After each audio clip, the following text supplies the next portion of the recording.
Hi guys! So, ilang araw din ako guys. Ay, no! Hindi pala ilang araw. So, may magwa 1 month pala ako guys na hindi nakakapag-vlog. So, ano ba yan? Masyado kasi maliwanag talaga. Then, yan. So, guys, kadahilanan, pagpasensya nyo na pala yung aking mata kasi bagong gising ako. So, ito nga guys. Magwa 1 month pala ako guys hindi nakakapag-vlog kasi simula guys nung February 14, so mga ilang araw pa lang nun, so nag-i-start na talaga ako guys, nag-iisip ako na magtatay ako ng small business. So yeah, masyadong maano yung liwanag, so yeah, dito na lang tayo.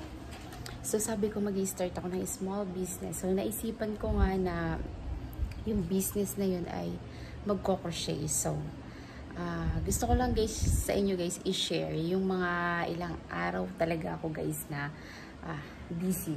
So simulan natin guys. So what we have is sample pala to guys. So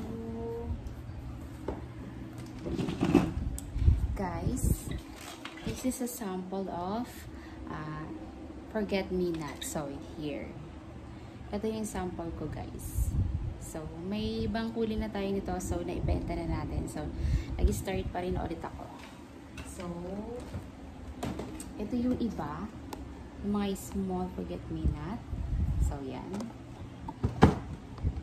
And next, what we have is so may lily pala ko guys. May different kinds of lily na akong nagawa. So, hindi ko pa So, basta yan guys, lily yan. Hindi kakailangan. Kasi tinitigil ko siya guys.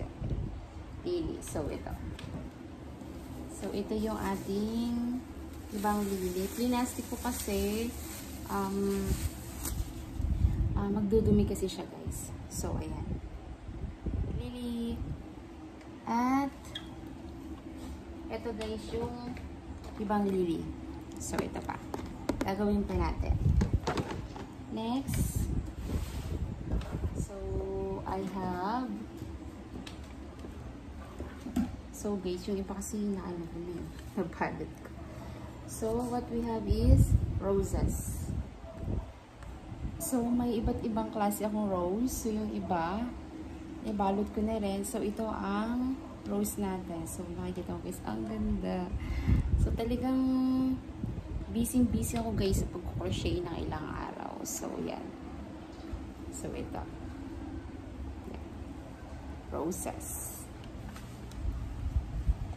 Ito guys, yung ating iba't ibang klaseng roses. So, yan. Nagagawa pala ako guys ng bagong roses. So, yan. And, I have a lavender. So, ito. Pakita ko guys sa inyo yung sample. So, pagpasensya nyo na guys yung liwanag. Kasi, masyadong maliwanag. So, yan. Ito guys, ang ating lavender. So, nag-try ako ng yellow. And, light.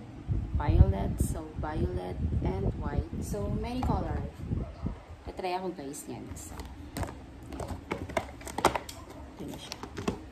And I have tulips guys. Tulips. So may mga iba't ibang klase ako guys na tulips. So mga ganito sample. So madami na siya. Kasi yung iba wala pa siya guys ng ano, ang tawag dito. Wala pa siyang balot or ano. So ito pa guys, roses. Lavender.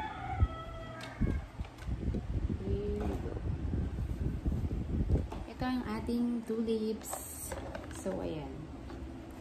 What we have is tulips. Nag-iipon ako guys para sa Mother's Day and Graduation Day. So, kung mayroon tayong tulips na hindi pa namumukadkad, so may tulips din tayong namumukadkad na soya. Aayusin lang yan para ano. So, yan. ating tulips. So, may mga nakabalot na rin pala ako, guys. Kala ko gusto niyo akin. So, ito yung sample natin ng roses na nakabalot. So, magulo na siya. Pero ito, guys, yung ating sample. So, yan. Ang price pala nito, guys, is 100. Yung nakabalot. And,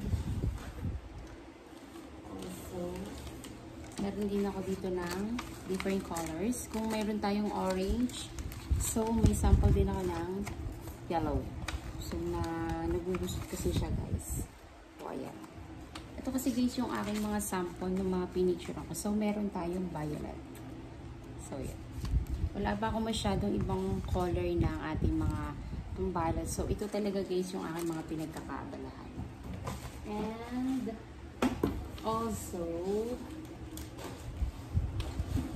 ito, guys, yung red one. So, see? It's red one. So, yan. And, ito, guys, yung isa ko sa mga paboritong binalot ko. So, ito, guys. See? Depende to, guys, kung gaano kalaki at kung ilang balot yung ginamit mo dun sa ating dito. Para malaman kung magkano ibebenta mo siya. So, ito, guys, talaga yung aking mga pinagkakaabalahan lately. Kaya, guys, hindi ako makapag-vlog ng dati ko, sabi ko dati, magbablog ako ng other day, magbablog ako, edit, tapos ano ko na agad. Pero, guys, hindi ako makapag-vlog kasi sa dami kong ginagawa. So, ito ka, guys. Nire-reveal ko na sa inyo yung aking small business na in-start. So, thank you sa aking husband kasi sinasupport niya ako. So, these are tulips. Tulips. Meron pala itong lily, roses na violet and pink, roses and lavender. So, hindi lavender pink. Hindi siya lavender. So, yan, pink. So, yan ang ating mga pinagkakaabalahan. So, ito, guys, yung mga sample ko na pinost ko para makita nung aking mga clients. So, may gumawa na rin ako, guys, nung aking tawag dito. Gumawa na ako nung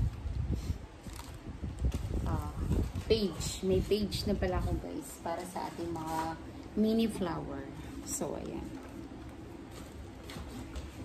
So, binabalik ko lang siya, guys, dito sa karton. So, ito, pakita ko sa inyo, guys. So, dito ko lang siya nilalagay sa karton para hindi siya masira. So, ito yung aking mga nabalot na. So, nilalagay ko siya dyan para if in case na may o-order. So, pwede ko siyang i-allow. Or, depende. Kung ako may pagbibigyan. So, ganyan. Yung mga sample ko lang yan, guys. Nilagay ko dyan. So, ayan. Ito, guys, pala yung pinaka-una kong roses na tabingi pala, ginanyo ko pala siya kanina. So, ito, guys, yung una kong roses kanina na ginawa. So, may pangit pala akong na-video. So, nag-forward ko siya. So, yan, guys. At, ito naman yung iba kong mga nagawa na. So, nilalagay ko siya sa box para hindi dumumi. So, ito ang available yarn natin. So, madami na ulit tayong available yarn. So, yan, guys. Yan lang muna, guys. Bye-bye!